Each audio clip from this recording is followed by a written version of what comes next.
So in this class we are going to study two more terminology related to the representation of element. First one is isosters.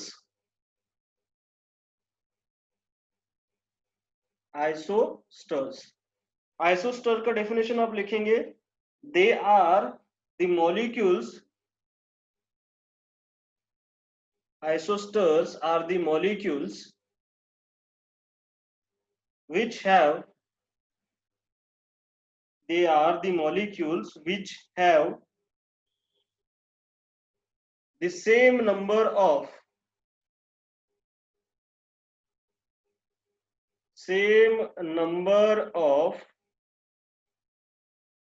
atoms and electrons. Atoms and electrons. Same number of atoms and electrons. Right? So isosters क्या है? Isosters are the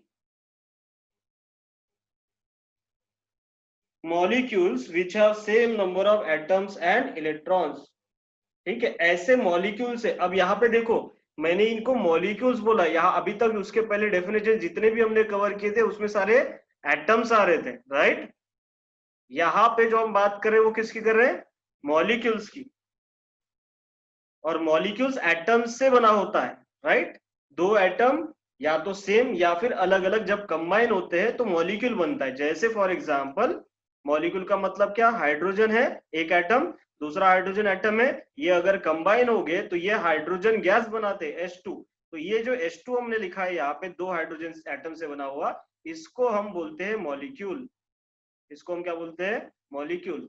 तो आइसोस्टर्स क्या है? आइसोस्टर्स are the molecules. Molecules के बीच का difference बता रहा है या फिर सिमिलैरिटी बता रहा है ये. तो आइसो का मतलब क्या? सेम. तो यहाँ पे सिमिलैरिटी बता रहा है कि मॉलिक्यूल्स में क्या सिमिलैरिटी है. ठीक है, तो डेफिनेशन हमारा है they are the molecules which have same number of atoms and electrons. Example हम लिखेंगे यहाँ पे. फॉर एग्जांपल, जैसे मान लो मेरे पास CO2 एक मॉलिक्यूल है. राइट? और दूसरा मेरे पास मॉलिक्यूल है N2O. दो मेरे पास मॉलिक्यूल्स है. ठीक, देखो अलग अलग एटम से बना हो सकता है, सिमिलर एटम से बना हो सकता है मॉलिक्यूल हमारा. यहाँ पे सेम एटम से था, यहाँ पे अलग अलग एटम ले, कार्बन और दो ऑक्सीजन से एक मॉलिक्यूल बना है. यहाँ पे दो नाइट्रोजन एक ऑक्सीजन से क्या बना है? मॉलिक्यूल बना हुआ है. अब ये जो दो मॉलिक्यूल्स है ये एक दूसरे के आइसोस्टर्स है. क्या है? आइसोस्टर्स. क्यों? क्योंकि इनमें सेम नंबर ऑफ एटम्स होंगे और सेम नंबर ऑफ इलेक्ट्रॉन्स होंगे. अब देखो, नंबर ऑफ एटम्स आपको गिनना है.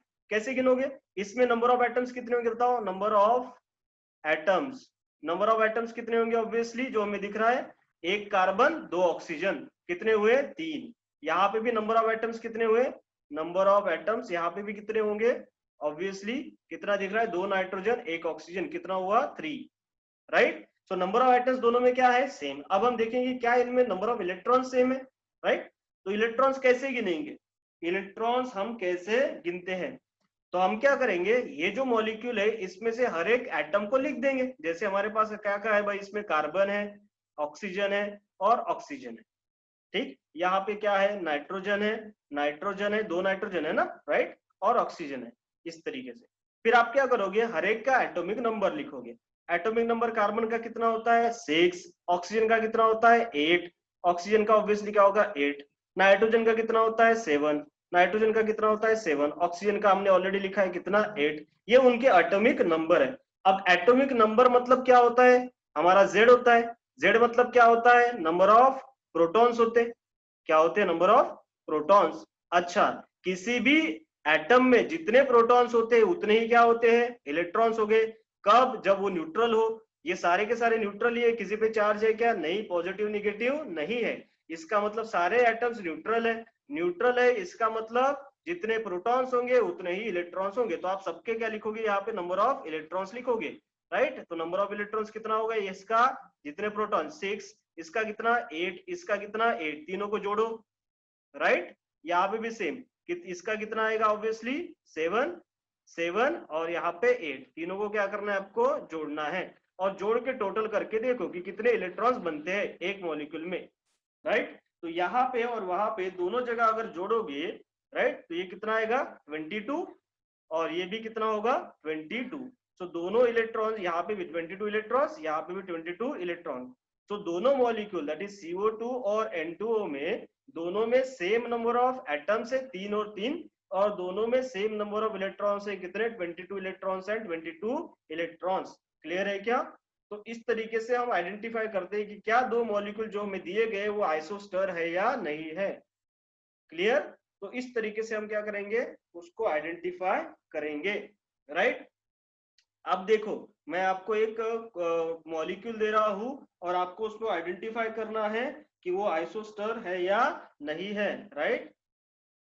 अंदाजे से मैं यहाँ पे दे रहा हूं, ठीक, आपको बताना ये कि ये है या नहीं है आइसोस्टर्स। ठीक है, जैसे मान लो मैं यहाँ पे दे रहा हूँ CaO, कैल्शियम है ये Ca, और ये क्या है ऑक्सीजन है। ठीक, उसी तरीके से ये पोटेशियम है और ये क्या है फ्लोरीन है। ठीक, ये दो मॉलिक्यूल आइसोस्टर है या नहीं है आपको बताना है। उसके लिए मैं सबका एटॉमिक नंबर आपको बता देता हूँ। कैल्शियम का होता है 20 एटॉमिक नंबर, ऑक्सीजन का होता है 8, पोटेशियम का होता है 19, फ्लोरीन का होता है हमारे पास यहाँ पे 9। ठीक है, मैंने बता दिया आपको। अब आपको इसका आंसर बताना है मुझे। ठीक, तो इस तरीके से हमारा कैल्शियम ऑक्साइड और पोटेशियम फ्लोराइड जो है इसको हम कैल्शियम ऑक्साइड बोलते हैं। हाँ, कैल्शियम ऑक्साइड। ठीक, जिसको हम क्विक लाइम भी बोलते हैं। क्विक लाइम याद रखिए, रहेगा तो सही है। ये इसको हम पोटेशियम फ्लोराइड बोलते हैं। ठीक, ओके, तो ये हमारे पास क्या आ गए आइसोस्टर्स आ गए हैं। Right, okay.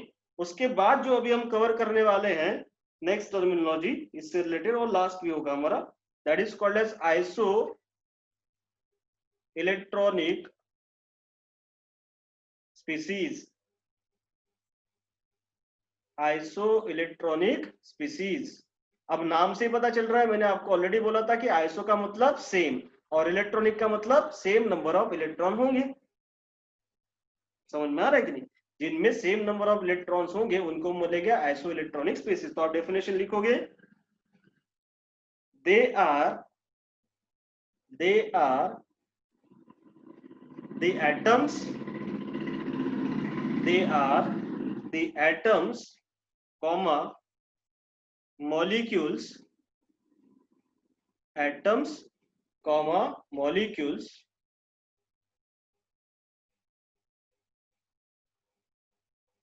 or ions, atoms molecules or ions which have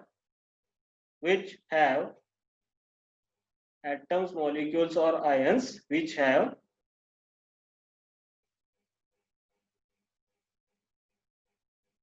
same number of electrons,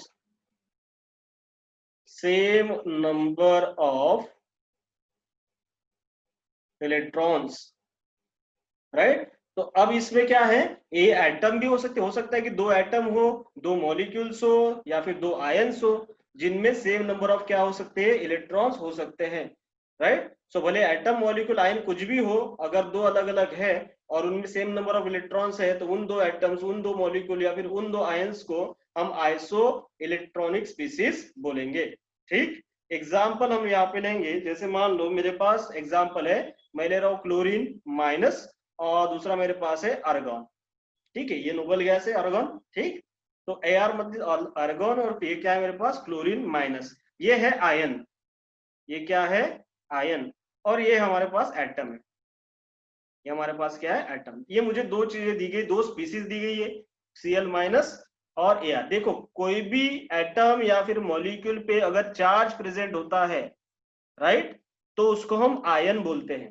क्या बोलते हैं उसको? आयन। ठीक, तो यहाँ पे एटम पे चार्ज है, इसके लिए इसको बोला आयन, क्लोरीन आयन। ठीक, अब दोनों में हमें क्या देखना है, नंबर ऑफ इलेक्ट्रॉन्स देखने हैं सेम है या नहीं। ठीक, तो सबसे पहले इसका एटॉमिक नंबर हमें पता होना जरूरी है। ठीक, इसका एटॉमिक नंबर होता है 17, इसका एटॉमिक नंबर होता है 18। राइट, अब देखो मैंने ऑलरेडी भी पहले भी आपको एक्सप्लेन किया है कि अगर हमारे पास एटम है, जैसे मान लो मेरे पास ए एटम है और ए एटम अगर इलेक्ट्रॉन देता है, बाहर निकलता है, तो इस पे चार्ज आता है प्लस, राइट, और ये इलेक्ट्रॉन दे रहा है करके इलेक्ट्रॉन ऐसे बाहर निकल गया प्लस, मतलब रिएक्टेंट हमारा ए था, प्रोडक्ट हमारा ए प्लस प्लस इलेक्ट्रॉन, मतलब इलेक्ट्रॉन दिया इसने, बाहर निकाल दिया, तो उस पर चार्ज आता है प्लस, मतलब ए में एक इलेक्ट्रॉन कम हो गया अभी, राइट। तो ए प्लस जो होगा, ए प्लस में एक इलेक्ट्रॉन कम होगा एज कंपेयर टू ए, मतलब मान लो ए में अगर 10 इलेक्ट्रॉन होते तो ए प्लस में कितने होंगे, 9 इलेक्ट्रॉन्स। समझ में आ रहा है? तो प्लस साइन का रिप्रेजेंटेशन क्या होता है कि उसमें से इलेक्ट्रॉन निकला है, और जितने प्लस साइन होंगे उतने इलेक्ट्रॉन्स निकलेंगे। जैसे मान लो इससे अगर यहाँ पे ए प्लस प्लस ऐसे बना होता, राइट, तो ए में 10 इलेक्ट्रॉन होते तो इसमें ऑब्वियसली इलेक्ट्रॉन्स कितने होते हैं, 8, और 2 इलेक्ट्रॉन यहाँ से इसने दिए होते हैं निकाल के। क्लियर है?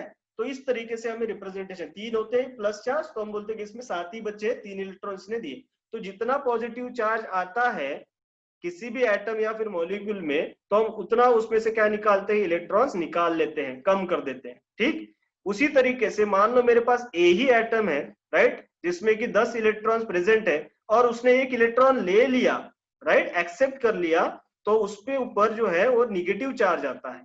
तो इसमें अगर 10 इलेक्ट्रॉन थे, एक इलेक्ट्रॉन इसने गेन कर लिया, राइट, तो इस पे जो चार्ज आएगा वो ए माइनस होगा, और इसमें इलेक्ट्रॉन्स कितने हो जाएंगे, टोटल 11 हो जाएंगे। अगर इसने 2 इलेक्ट्रॉन्स एक्सेप्ट कर लिए होते यहाँ पे, तो इसके ऊपर 2 निगेटिव चार्ज आता, और नंबर ऑफ इलेक्ट्रॉन्स कितने होते हैं, 10 + 2 दैट इज 12। क्लियर है? तो इस तरीके से हमें क्या करना है, आयंस को आइडेंटिफाई करना है कि इलेक्ट्रॉन कम हुआ होगा या इलेक्ट्रॉन ज्यादा हुए होंगे, राइट। ठीक, तो इसको भी हम आयन बोलते हैं, पॉजिटिव चार्ज वाले को, और निगेटिव चार्ज वाले को भी हम आयन बोलते हैं। चार्ज कुछ भी हो, चार्ज अगर है तो वो क्या है, आयन है, राइट। तो ओके, अब इसको कैसे आइडेंटिफाई किया जाए। क्लोरीन है, क्लोरीन का एटॉमिक नंबर कितना है, 17, राइट। तो पहले तो हम लिखेंगे जितना एटॉमिक नंबर है उतने इलेक्ट्रॉन्स तो होंगे, क्योंकि number of proton is equal to number of electron. तो सबसे पहले हम क्या लिखेंगे यहाँ पे, 17। अब इस 17 में से हमें ऐड करना है या माइनस करना है वो देखना है। समझ में आ रहा है कि नहीं? तो अब देखो कि नॉर्मल मेरे पास अगर क्लोरीन होता है एटम, तो उसका एटॉमिक नंबर 17 होता है, तो 17 ही उसमें क्या होते हैं, इलेक्ट्रॉन्स। तो नंबर ऑफ इलेक्ट्रॉन्स कितने होते हैं, 17। तो नॉर्मल क्लोरीन न्यूट्रल में 17 इलेक्ट्रॉन्स होते हैं, राइट। लेकिन क्लोरीनियम माइनस है, इसका मतलब इस क्लोरीन ने एक इलेक्ट्रॉन एक्सेप्ट कर लिया है, तो एक इलेक्ट्रॉन में इसमें ऐड करूंगा, बराबर है कि नहीं, 1 इलेक्ट्रॉन में इसमें ऐड करूंगा, फिर ये कन्वर्ट हो जाएगा क्या, Cl माइनस में। तो अब इसमें इलेक्ट्रॉन कितने हुए, 17 + 1 दैट इज 18, करेक्ट। और यहाँ पे तो ये न्यूट्रल ही था, इस पे कोई चार्ज है क्या, नहीं, मतलब जितना इसका एटॉमिक नंबर होगा उतने ही नंबर ऑफ क्या होंगे, इलेक्ट्रॉन्स होंगे। तो कितने इलेक्ट्रॉन्स होंगे यहाँ पे, 18। तो अब देखो क्लोरीन माइनस में भी 18 और एर्गोन में भी 18 इलेक्ट्रॉन्स, दोनों में सेम नंबर ऑफ इलेक्ट्रॉन्स है करके ये दो स्पीसीज जो है हमारी Cl- और argon, these are isoelectronic species, इसलिए इसको हमने क्या बोला है, आइसो इलेक्ट्रॉनिक स्पीसीज बोला हुआ है, राइट। अच्छा, मान लो मैं एक एग्जांपल आपको दे रहा हूं आइडेंटिफाई करने के लिए कि उसमें दोनों स्पीसीज में सेम नंबर ऑफ इलेक्ट्रॉन्स है या नहीं है, राइट। आइसो इलेक्ट्रॉनिक स्पीसीज आपको क्या करना है, आइडेंटिफाई करना है या नहीं। ठीक, तो एग्जांपल मैं आपको दे रहा हूं, मेरे पास एक वाटर है H2O, राइट, और दूसरा मेरे पास अमोनिया है NH3।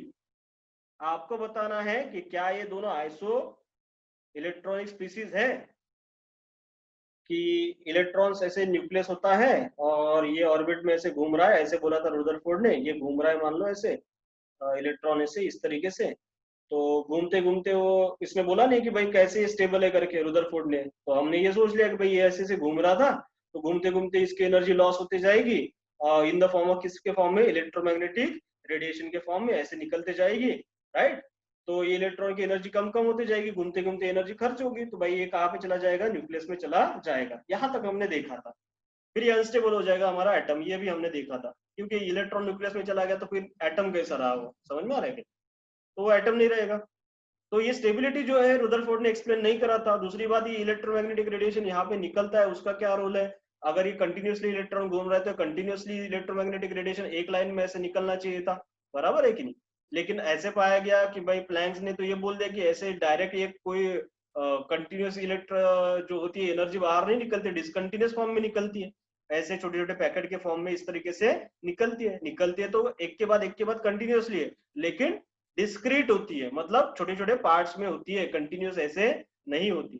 फिर इसके पीछे रीजन क्या था, ठीक, और ये डिसकंटिन्यूस फॉर्म क्या है जो प्लैंक ने बताया, और जो इलेक्ट्रोमैग्नेटिक रेडिएशन हमने बोला कि ये लूज करता है एनर्जी इलेक्ट्रोमैग्नेटिक रेडिएशन के फॉर्म में, वो एग्जैक्टली है क्या, उसको हम आज की क्लास में स्टडी करेंगे, और फिर हम बोर मॉडल देखेंगे, राइट। तो सबसे पहले आज हम कवर करेंगे electromagnetic radiation, cover electromagnetic radiation, आप हेडिंग डालेंगे electromagnetic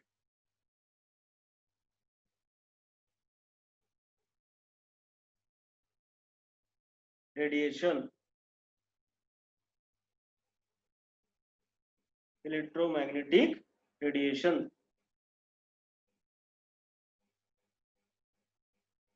electromagnetic radiation.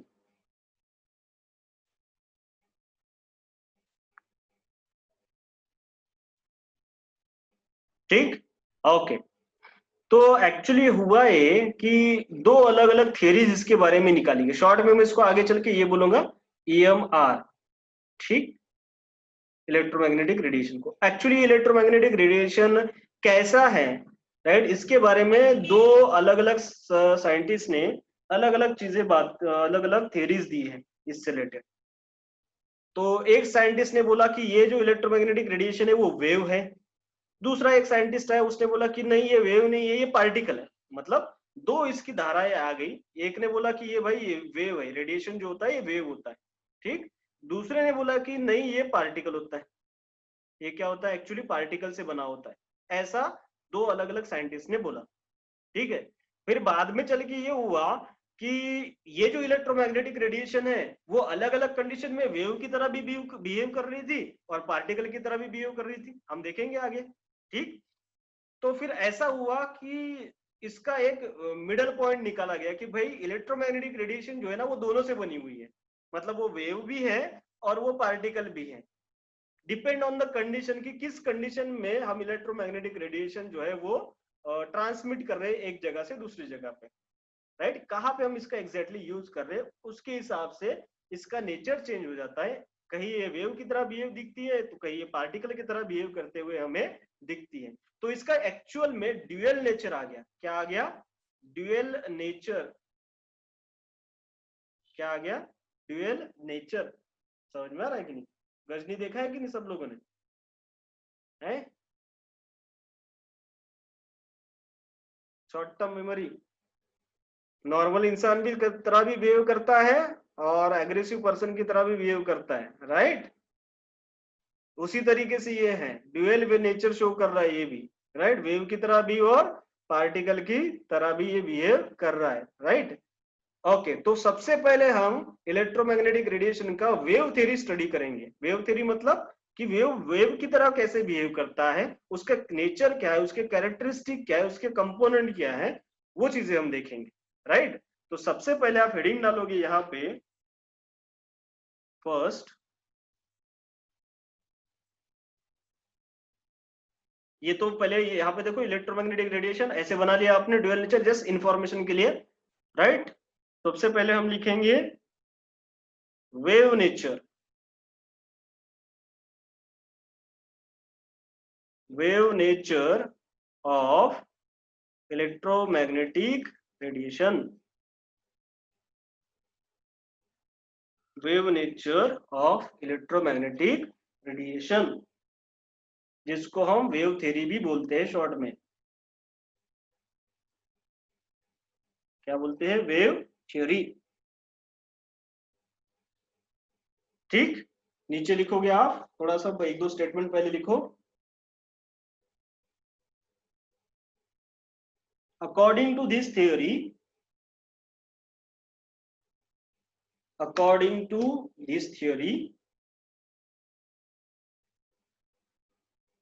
energy transmitted, according to this theory, energy transmitted from one body to another, I am repeating again, according to this theory, the energy transmitted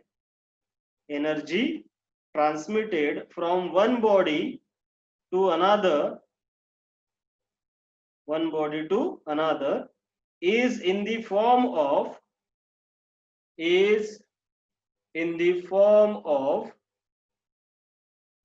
waves,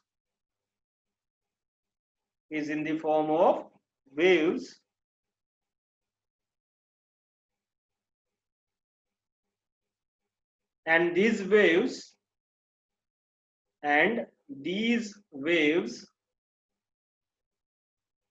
travel in the space, and these waves travel in the space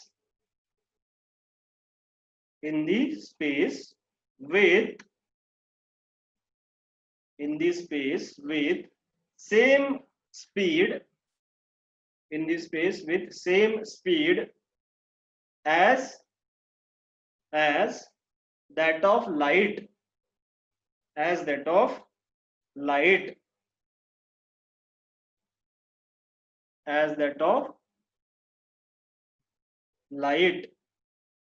right? And we know the speed of light, light की speed क्या होती है? किसी भी light की speed हम generally क्या consider करते हैं? 3 into 10 to the power 8 metre per second, right? 3 into 10 to the power 8 metre per second, ठीक? अच्छा, अब देखो मैं फिर से एक बार स्टेटमेंट को रिपीट कर रहा हूं, किसी का छूटा होगा तो। According to this theory, the energy transmitted from one body to another is in the form of waves, and these waves travel in the space with the same speed as that of light, और bracket में आप लिखोगे light की speed 3 into 10 to the power 8 metre per second, मतलब एक second में इतने metre light क्या करती है? ट्रेवल करती है, राइट? कोई बताएगा सनलाइट जो हमारे पास आती है अर्थ पे तो कितना टाइम लेती है आने में?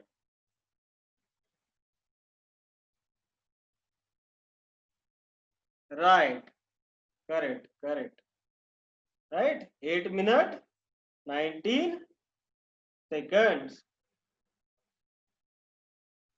Yes, approximately correct. तो आप उसके हिसाब से ही ये स्पीड बनाई गई है, किसकी? लाइट की से स्पीड बनाई गई है, वो इसी की बनाई गई है, ठीक? All right,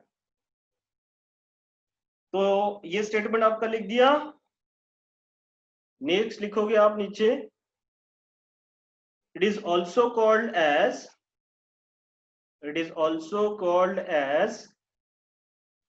radiant energy, it is also called as radiant energy,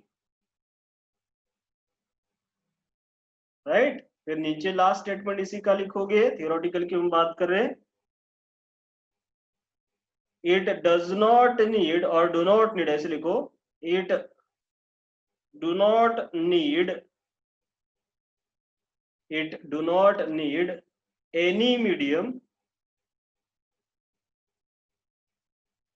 for propagation, it does not need or do not need, हम बोलेंगे any medium for propagation। Previous statement बता रहा हूं मैं, it is also called as radiant energy, and second statement is you do not need any medium for propagation। इसका मतलब मैं बताता हूं, प्रोपोगेशन का मतलब एक जगह से दूसरी जगह पे जाना, एक पॉइंट से दूसरे पॉइंट पे जाना, राइट? तो ये जो रेडियंट एनर्जी होती है या फिर जो हमारी वेव है, इलेक्ट्रोमैग्नेटिक वेव है, वो जब एक जगह से दूसरे जगह पे जाती है, ए पॉइंट से बी पॉइंट पे जाती है, तो बीच में किसी मीडियम की हमें जरूरत नहीं है। प्रोपोगेशन मतलब जाना, ठीक है? उसको किसी मीडियम की जरूरत नहीं। जैसे मान लो साउंड वेव जो होती है, हम जो बोलते हैं, वो साउंड वेव से होता है।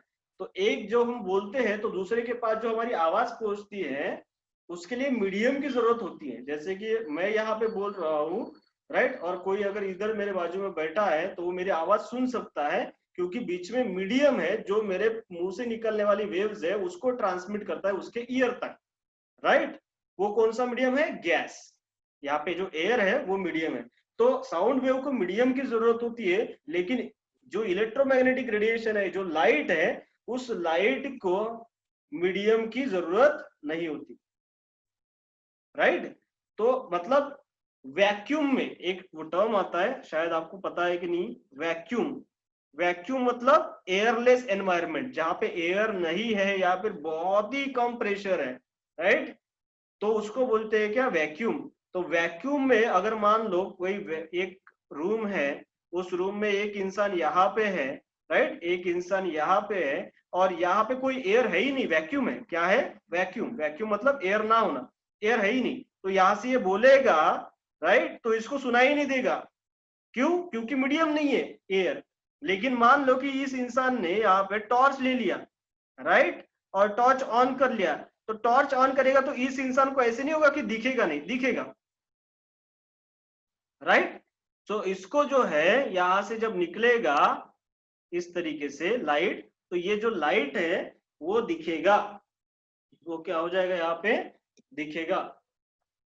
क्लियर है क्या? तो इस तरीके से जो हम बात करते हैं कि इसको जो है लाइट को प्रोपोगेशन के लिए, एक जगह से दूसरी जगह पे जाने के लिए जरूरत नहीं होती है। किसकी?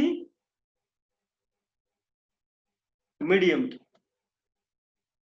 ठीक, तो प्रॉपर तरीके से आप इसको देखोगे, vacuum is VACWM, right, okay, airless environment.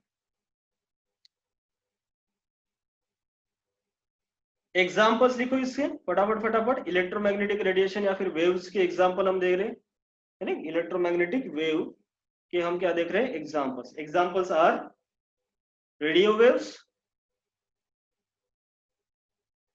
जिस वेव के कारण हमें, है ना, FM AM सुनाई देता है, रेडियो सुनाई देता है, वो रेडियो वेव्स के थ्रू ट्रांसमिट होते हैं। ठीक, प्रोग्राम्स। माइक्रोवेव्स, घर में माइक्रोवेव ओवन है, उसमें माइक्रोवेव्स का यूज होता है, वो भी इलेक्ट्रोमैग्नेटिक रेडिएशन है, right. Infrared, infrared waves, visible रे, सबसे पहले विजिबल रेज। विजिबल रेज का मतलब जो हमें कलर दिखते हैं।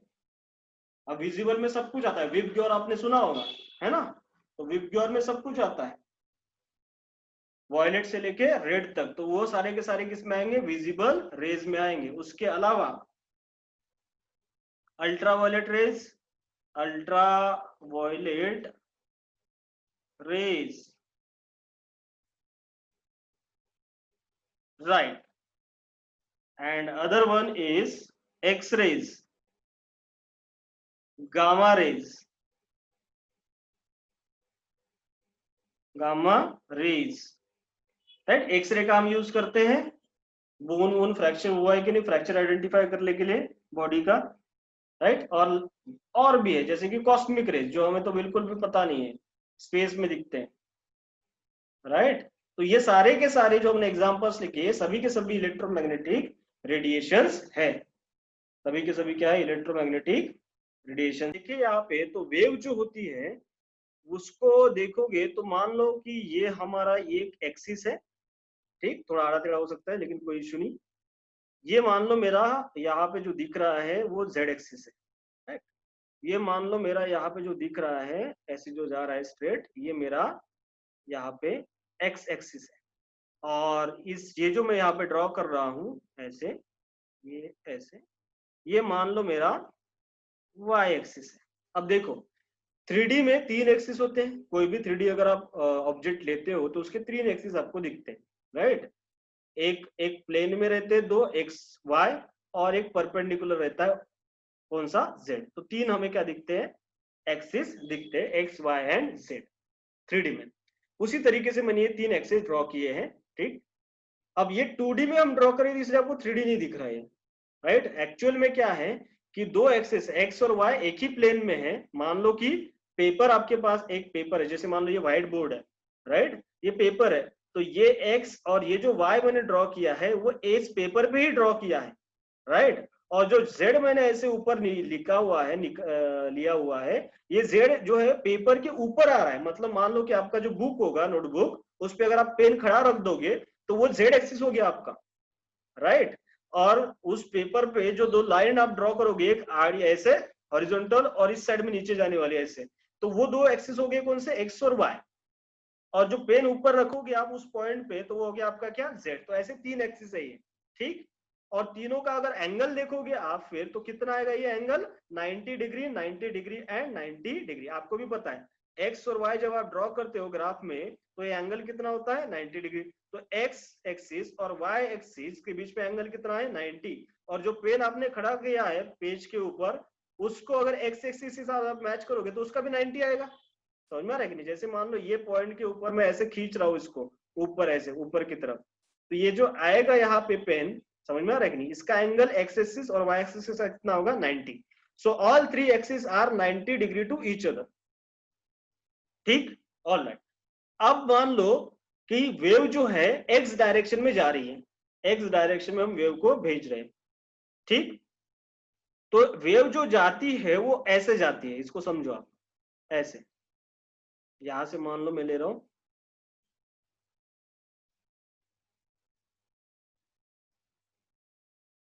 थोड़ा सा हो सकता है ड्रॉ करते टाइम आपको,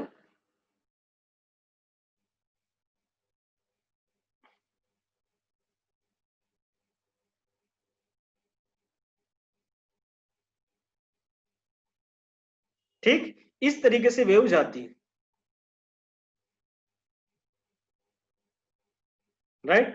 तो जो वेव जा रही है वो इस तरीके से ट्रेवल हो रही है, इस डायरेक्शन में। कौन से डायरेक्शन में जा रही है, एक्स डायरेक्शन में जा रही है, इस डायरेक्शन में। जो वेव एक्स डायरेक्शन में जा रही है तो उसके दो कंपोनेंट आपको दिखेंगे, ये वाला जो मैंने यहाँ पे ड्रॉ किया है ब्लैक कलर वाला, ठीक। उसी तरीके से एक और कंपोनेंट होगा इसका, जो वाई डायरेक्शन से या फिर Y along the Y axis आपको मिलेगा, जैसे ये ऐसे मिलेगा,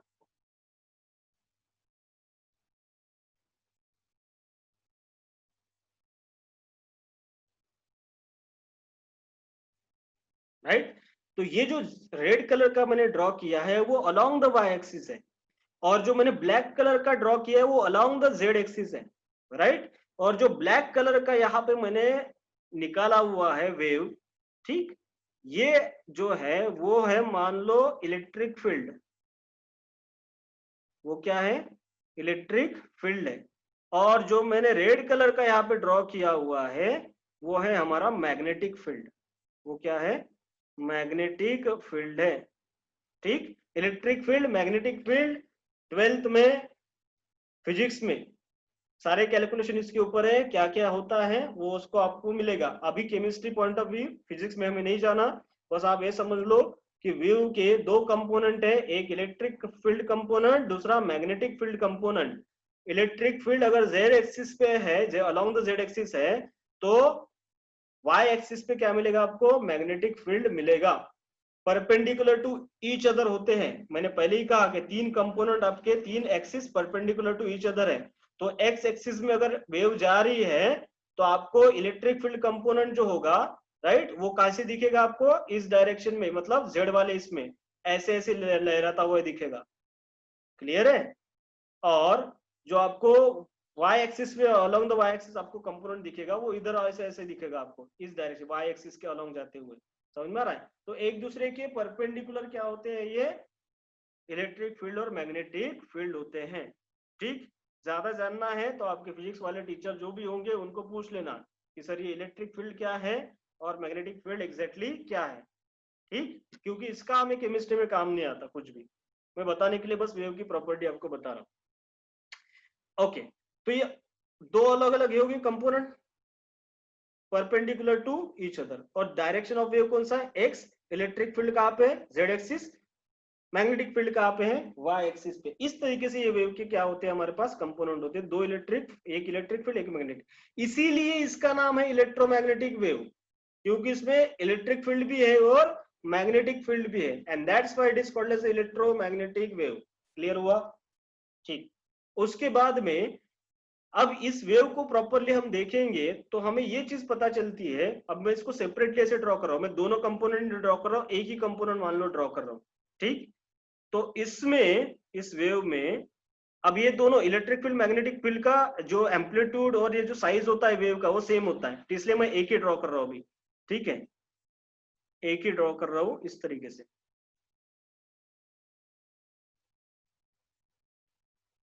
ठीक, एक्स एक्सिस इस तरीके से।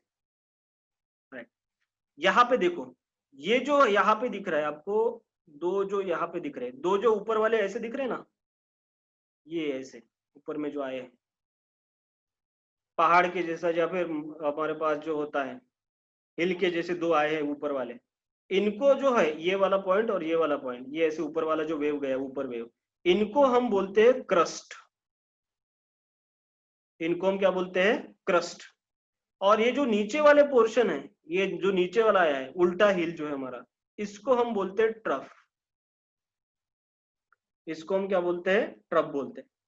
राइट, तो एक हमारे पास क्रस्ट है, दूसरा हमारे पास क्या है, ट्रफ। तो वेव में आपको अल्टरनेटिंग क्रस्ट अप मिलेंगे, जैसे पहले ट्रफ आया, फिर क्रस्ट आया, फिर ट्रफ आया, फिर क्रस्ट आया, फिर ट्रफ आया, फिर क्रस्ट आया। इसी तरीके से आपको आगे भी कंटिन्यूअस मिलेगा जब तक, जहां तक वेव जा रही है। ठीक, तो इस तरीके से आपको मिलेंगे क्रस्ट और ट्रफ। इसमें अगर देखोगे तो ये जो क्रस्ट की हाइट है और ये जो ट्रफ की डेप्थ है, ये दोनों सेम होती है। और ये जो हाइट और डेप्थ है, डिस्टेंस यहां तक वाला और यहां तक वाला, कहां से, एक्स एक्सिस से अपना, इसको हम बोलते हैं एम्पलीट्यूड। इसको हम क्या बोलते हैं, एम्पलीट्यूड बोलते हैं, AMPLITUD। राइट, इसको हम बोलते हैं एम्पलीट्यूड। ये भी एम्पलीट्यूड ही है, दिस इज ऑल्सो एम्पलीट्यूड। इसको ए से हम रिप्रेजेंट करते हैं, एम्पलीट्यूड। ठीक, उसके बाद में ये जो दो क्रस्ट है, यहां से लेके यहां तक ये वाला पोर्शन, और ये जो दो ट्रफ है ये वाला, तो दो कौन सी क्या बोलते हैं हम उसको, neighbouring, two neighbouring crest and two neighbouring trough, इन दोनों के बीच का जो डिस्टेंस होता है वो भी क्या होता है, same. Distance between two neighbouring crest and two neighbouring trough are same. और ये जो डिस्टेंस है इसको हम बोलते हैं wavelength.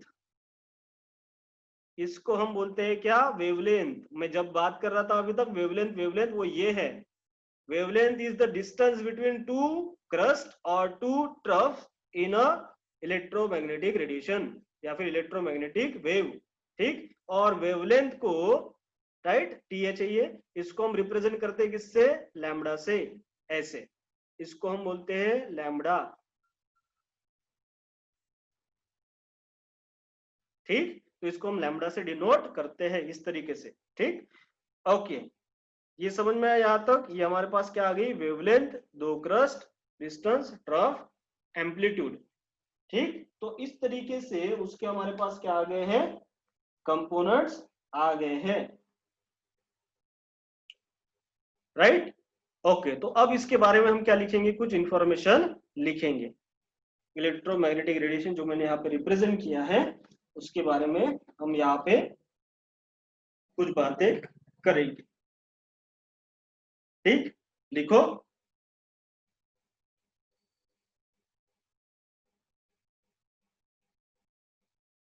there are two components of there are two components of there are two components of electromagnetic waves. There are two components of electromagnetic waves. First electric field, and second magnetic field. First electric field and second magnetic field.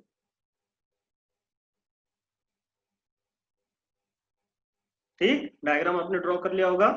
Next लिखोगे electric and magnetic field,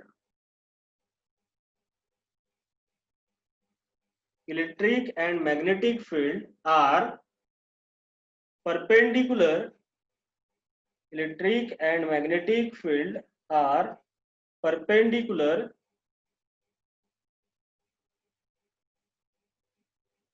right, electric and magnetic field are perpendicular. You have to draw both the diagrams, ये भी और ये भी, ठीक। यहाँ पे आप एक्स एक्सिस जो अलाउंग जा रहा है इसको बोलेंगे आप डायरेक्शन ऑफ प्रोपोगेशन, इस डायरेक्शन में वेव जा रही है, direction of propagation.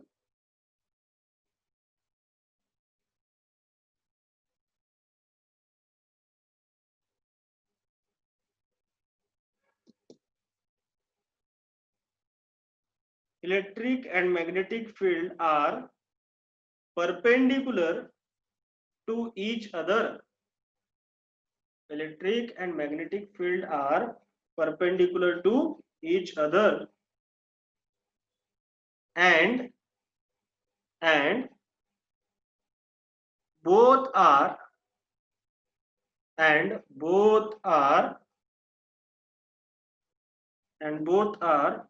perpendicular, and both are perpendicular to the direction of propagation, to the direction of propagation, PROPOGATION, to the direction of propagation of wave, to the direction of propagation of wave। तो wave अगर x axis में जा रहा है तो electric और magnetic field आपको कहाँ मिलेगा, जेड और वाई एक्सिस में मिलेगा।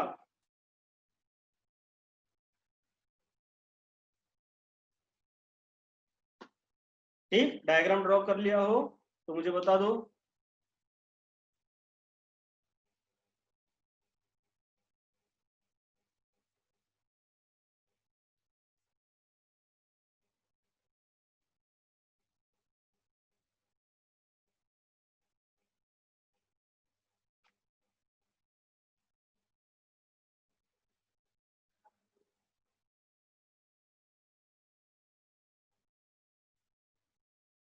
ऑलराइट, ठीक, ओके। तो ये हमारे पास क्या आ गए, कंपोनेंट्स आ गए वेव के।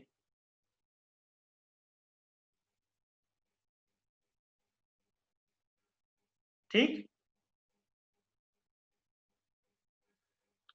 ओके। तो मैंने जस्ट बोला था कि एक बार फिर से बता रहा हूँ, electric and magnetic field are perpendicular to each other and both are perpendicular to the direction of propagation of wave.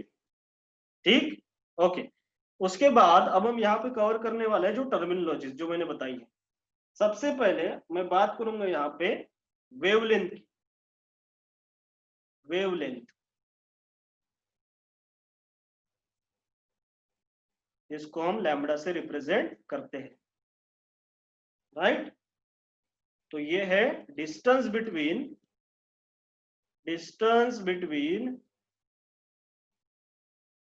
To crust and trough, distance between two crust and trough.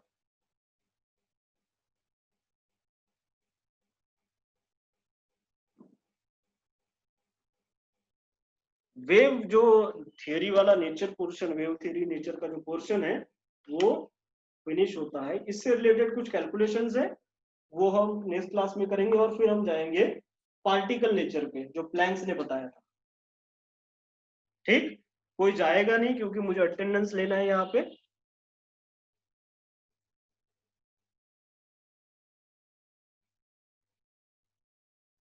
Right, अभी मैंने of कर दिया है recording.